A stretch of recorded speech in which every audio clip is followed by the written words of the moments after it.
എനിക്കൊരു വിഷമമുള്ള കാര്യമില്ല. എൻ്റെ കാലൊന്നുമില്ല വിഷയം. പാവങ്ങളെ കുടുംബം പോയി, സഹോദരന്മാർ പോയി, അമ്മ പോയി, കേരളത്തിലെ ജനങ്ങൾ ഒറ്റക്കെട്ടായി നിൽക്കണം. കാലിൽ പരിക്ക് പറ്റി, ഒരു കമ്പി തുളച്ച് കയറി മേപ്പാടി വിംസ് മെഡിക്കൽ കോളേജ് ഹോസ്പിറ്റലിൽ കൊണ്ടുപോയി.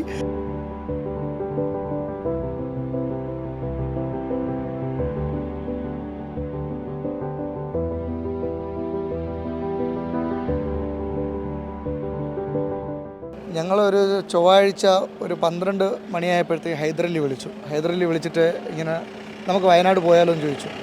അപ്പോൾ മറിച്ചൊന്നും പറഞ്ഞില്ല. അപ്പോൾ ഞങ്ങൾ 4 പേരായിട്ട് തിരുവനന്തപുരത്ത് നിന്ന് ഓട്ടോറിക്ഷയിൽ ഹൈദരലിയുടെ വണ്ടിയിൽ ഞങ്ങൾ തിരിച്ച് ബുധനാഴ്ച വെളുപ്പാങ്കൽ 5:30 മണിയായപ്പോൾ നമ്മൾ മേപ്പാടിയിലെത്തി. മേപ്പാടിയിൽ വണ്ടി ഇട്ടിട്ട് അപ്പോൾ തന്നെ വണ്ടി താഴോട്ട് വിടില്ല. നമ്മൾ ലിഫ്റ്റ് അടിച്ച് ആംബുലൻസിലും ബൈക്കിലും ഒക്കെ കയറി, 2 വീലറിലൊക്കെ കയറി നേരെ മുണ്ടക്കയത്തേക്ക് പിടിച്ചു. അക്കരെ കയറി രക്ഷാപ്രവർത്തനത്തിനിടയ്ക്ക് ഹൈദരലിയുടെ കാലിൽ പരിക്ക് പറ്റി, ഒരു കമ്പി തുളച്ച് കയറി മേപ്പാടി വിംസ് മെഡിക്കൽ കോളേജ് ഹോസ്പിറ്റലിൽ കൊണ്ടുപോയി.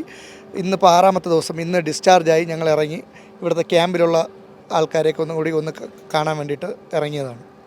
എന്താണ് കാലിന് എന്താണ് പറ്റിയത്? അത് രക്ഷാപ്രവർത്തനത്തിന് ഇടയിലാണ് സംഭവിച്ചത്. ഒരു 5 ബോഡി അടിയിലുണ്ടായിരുന്നു. അത് എടുക്കാൻ വേണ്ടി പോയ സ്കൂളിൻ്റെ അടുത്താണോ?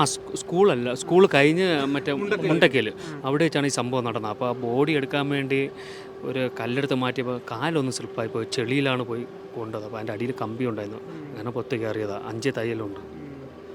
അപ്പോൾ വളരെ എനിക്ക് വന്നതൊന്നും വിഷയമല്ല, അതിനെക്കാട്ടി ഒരുപാട് സംഭവങ്ങൾ നമ്മൾ കണ്ട്. അതൊന്നും എനിക്കൊരു വിഷമമുള്ള കാര്യമില്ല. എൻ്റെ കാലൊന്നുമില്ല വിഷയം. പാവങ്ങളെ കുടുംബം പോയി, സഹോദരന്മാർ പോയി, അമ്മ പോയി, കേരളത്തിലെ ജനങ്ങൾ ഒറ്റക്കെട്ടായി നിൽക്കണം. അത്രേ എനിക്ക് പറയുള്ളൂ. അവരെല്ലാം ഒന്ന് പഴയ പോലെ തിരിച്ച് കൊണ്ടുവരണം.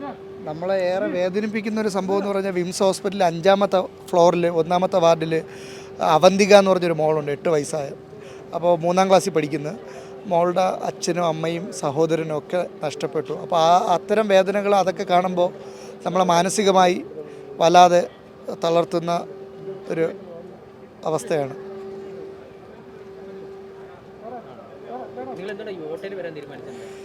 ഞങ്ങൾ ബസ്സിനോ ട്രെയിനിനോ വന്നു കഴിഞ്ഞാൽ നമുക്ക് സംഭവ സ്ഥലത്ത് എത്തിപ്പെടാൻ കഴിയില്ല എന്നുള്ള ധാരണ ഞങ്ങൾക്കുണ്ടായിരുന്നു. അപ്പോൾ ഞങ്ങൾ മറിച്ചൊന്നും ചിന്തിച്ചില്ല.